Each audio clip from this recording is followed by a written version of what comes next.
peace process was complete. The war had yet to begin. With that in mind, I want to quote from the translator's introduction. As I do, I want you to mentally substitute 9/11 for the annexation of Czechoslovakia, Mohammed for Hitler, the Quran for Mein Kampf, and Islam for Nazism.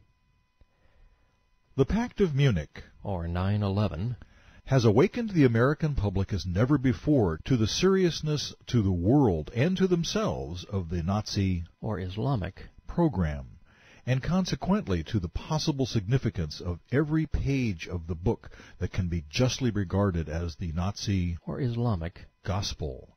Here in its entirety, for the American people to read and judge for themselves, is the work which has sold in Germany, the Nation of Islam, by the millions, and which is the best written evidence of the character and spirit of Adolf Hitler or Mohammed and his government. Mein Kampf, or the Quran, gives the full flavor of the author's mind, conveying his motivations. As if they were talking about the Quran and its author Mohammed, the translator said, Hitler, or Mohammed, was not an artist in literary expression, but a political profiteer often indifferent to grammar and syntax. Mein Kampf, or the Quran, is a propagandistic essay by a violent partisan. As such, it often warps historical truth, sometimes ignoring it completely.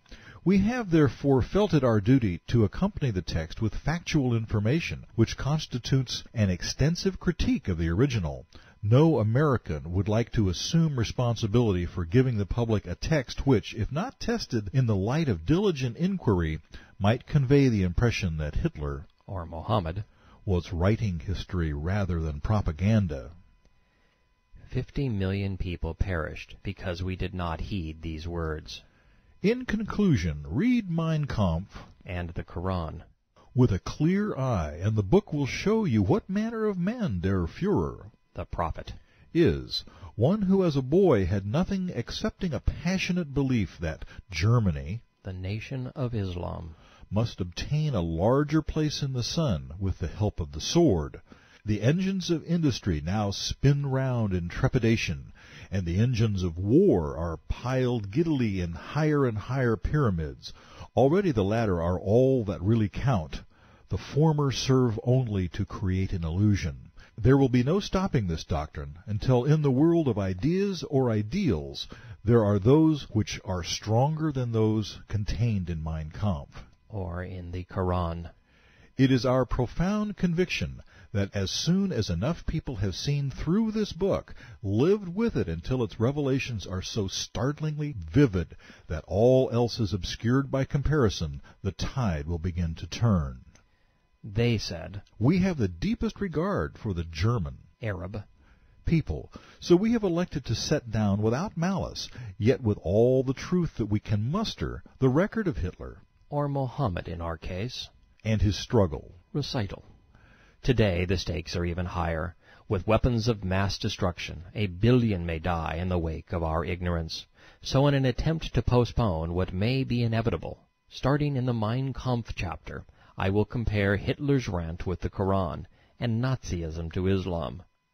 But between now and then, take a deep breath and continue to journey with me through the mind and motivations of Hitler's twin, the Prophet Muhammad. Muslims claim that the 103rd Surah is a matchless specimen. Madudi says, a whole world of meaning was compressed into its brief words, which is too vast in content to be expressed even in a book. Imams have rightly said that if the people only considered this surah, it alone would suffice for guidance. Quran 103, verse 1. I swear by time, most surely man is in loss, except those who believe and do good, and enjoin on each other to bear in fortitude the trials that befall. That's it, the whole thing, start to finish. While it was neither really good nor really bad, at least it was really short. Let's try another Blitzkrieg surah. Quran 104, verse 1. Woe to every kind of scandalmonger and backbiter. Ah, there we go. Back to the Muhammad we've come to know. Who amasses wealth and count it. He thinks that his wealth will make him immortal. Every time Mohammed takes a stab at religion, he fouls it up. The first time he tried this, he claimed that rape, sex with slaves, was a means to heaven. Now he's saying that the rich are scandal-mongers because they think wealth, not faith, will bring immortality. But that's nonsense. Wealth is most often accumulated by bright and industrious people. As such, they are seldom delusional. Mohammed, however, was, and wealth ultimately brought him immortality.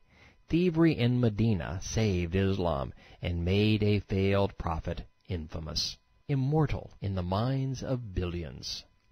Quran 104, verse 4. By no means he will be sure to be thrown into that which breaks him into pieces. Or, nay, but verily he will be flung into the consuming one. Or, no, he shall most certainly be hurled into the crushing disaster.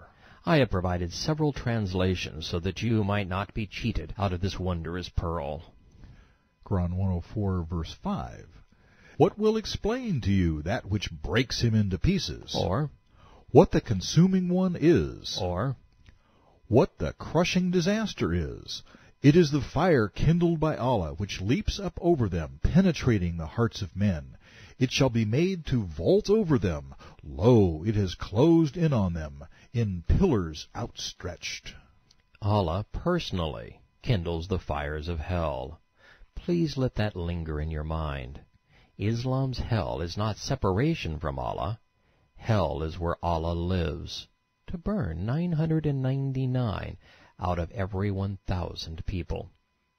The 79th surah opens with oaths sworn by angels akin to Nazi SS. Our illustrious Muslim cleric explains, The people have been told the hellish torments which you regard as absolutely impossible are not difficult for Allah, even though he will have to make lengthy preparations. Just a single jolt will upset this system of the world, and the same people who were wont to deny it will be trembling in fear, terror-struck at what they thought was impossible. He continues, Then, relating the story of the prophet Moses and Pharaoh, the people have been warned. You know full well what fate the Pharaoh met as a consequence of belying the messenger and rejecting the guidance brought by him and endeavoring to defeat his mission by trickery and deceit. If you do not learn a lesson from it and do not change your ways and attitude accordingly, you also will have to meet the same fate. In other words, my conclusions are identical to those of the Muslim sages. We only differ when it comes to Muhammad's inspiration and motivation. I do not believe God can be this demonic or moronic. They do. Quran 79, verse 1. I swear by those angels who violently tear out the souls of the wicked and drag them forth to destruction, by those who gently take out the souls of the disbelievers, by those meteors rushing by, swimming along, angels or planets, and by those who press forward as in a race, the angels or stars or horses. The translators added, clueless as to what their God was trying to say. And by those who regulate the affair. Muhammad contradicted two essential elements of Islam. This Quranic passage is a far cry from perfect. It isn't even comprehensible. And throughout the Quran, the Lord claims that he will reform decomposing men bodily as he retrieves them from the grave. If we are to be reassembled in the flesh, why are our souls torn out? And why does this separation occur before judgment? Quran 79, verse 6. On the day the earth and mountains will shake in violent commotion, followed by oft-repeated commotions, and everybody will die. Hearts on that day shall palpitate, beating painfully in fear and anxiety. Cast down will be their owners' eyes. Muhammad was having fun now. You can almost see him getting all worked up. Quran 79, verse 10. They say, shall we be restored to our former state? Even after we have become rotten, crumbling bones? That's exactly what I just explained. Bodies are reformed, which makes soul separation nonsensical, for Islam anyway. Again, without the benefit of an intelligible transition,